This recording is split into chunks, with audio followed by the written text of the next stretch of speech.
Hey y'all, this is Andrew at Plainview Farm, and right behind me is an Oliver Model 11 manure spreader. So if you saw my last video, you may have seen the old water galvanized stock tank setting out here in about the same spot where the manure spreader is setting now. And I mentioned that I had some plans for it, which I would be revealing in the future. Well, the future is now, and the future is this old manure spreader. As I said, it's an Oliver Model 11. It's a ground-driven manure spreader. I don't know a whole lot about these. Honestly, I haven't been able to find a whole bunch of information about them, other than the fact that they were made in the late 40s and 50s.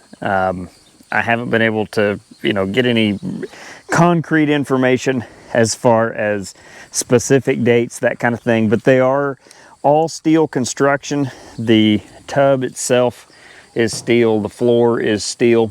As you can see, there's a lot of stuff in there, a lot of debris. We do have some holes in the sides and in the floor that'll have to be patched. That hole right there, I'll explain in just a moment. It's more than just a rust hole. But like I said, there's holes, there's spots in it that will have to be patched and kind of fixed up. The supports underneath that support the tub, they are rusty, so we'll have to do some fabrication there. I'm honestly considering making some modifications to it and putting a wooden floor in it for the future. There's a lot of surface rust, there's some pitting in spots, but nothing that can't be fixed up. But otherwise, the old manure spreader appears to be all here.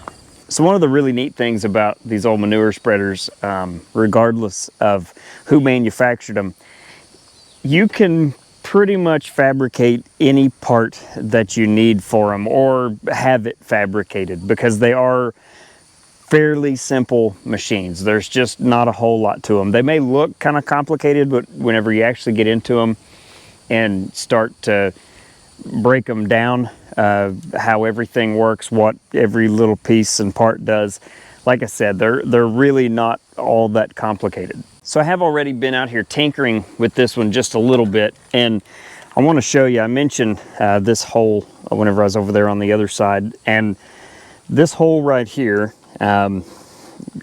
what I gather must have happened was the link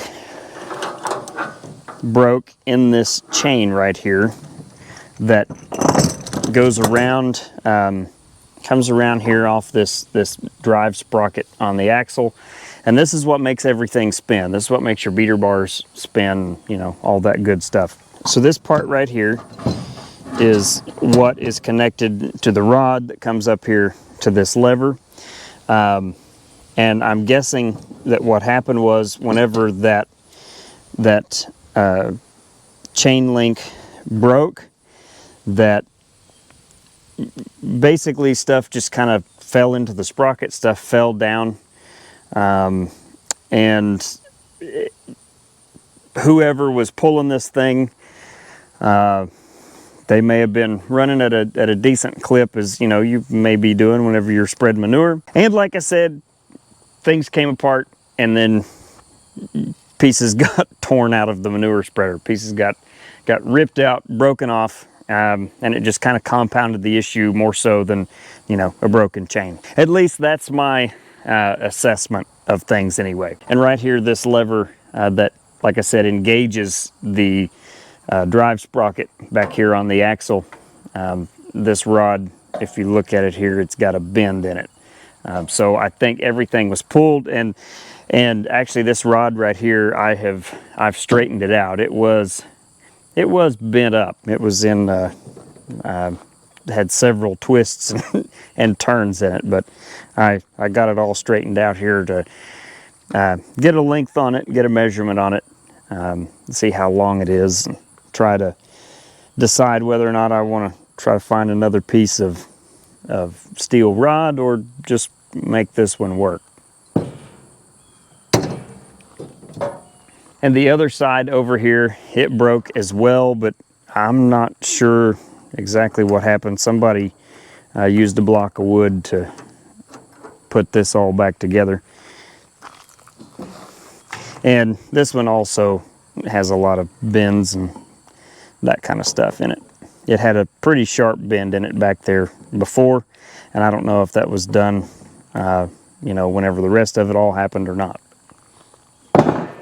But either way, my goal is for this old manure spreader to try to find parts if I can, fabricate what I can't, and possibly have it going next spring. I don't know, you know, don't know how that's going to go, what that's going to look like, but that is a goal. Now, I don't know that I would necessarily say that I'm going to restore it, but I do want to get it operational again and get it to where I can use it here on the place. But for right now, what I'm going to do is get it off the trailer, clean it out, and then we're going to pressure wash it, try to clean it up, and maybe get a little bit better look at what we have to work with. And for the job of moving around, we're going to use the Farmall Cub. That was an interesting sound. Don't know that I've ever had the fuel bowl make that sound when I turned the lever before.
So I guess I didn't realize that the with the lever over here being off and the rod being unhooked, that everything is actually all engaged. So it's actually operating. It's moving the apron chain. The apron chain seems to actually be working, sliding pretty well, which is a good sign.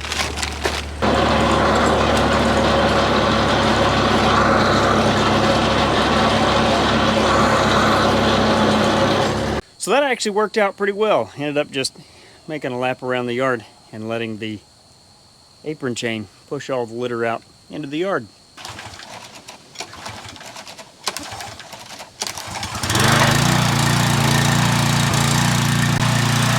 Now we're going to wash it real quick. Probably the Cub too.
Well, there may not be a whole lot of green paint left on the old Oliver spreader, but I feel like we've got a pretty good start.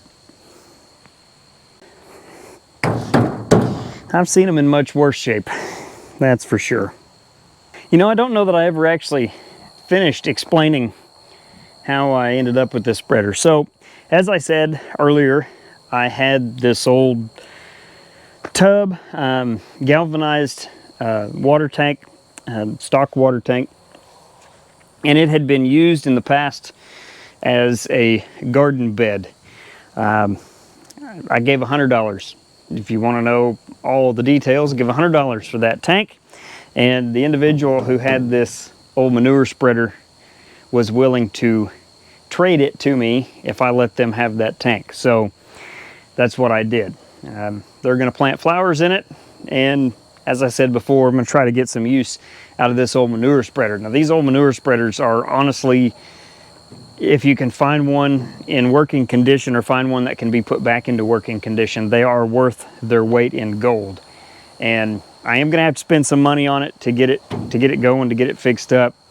But you know, for $100, I feel like I have an incredible start, have a great start on it.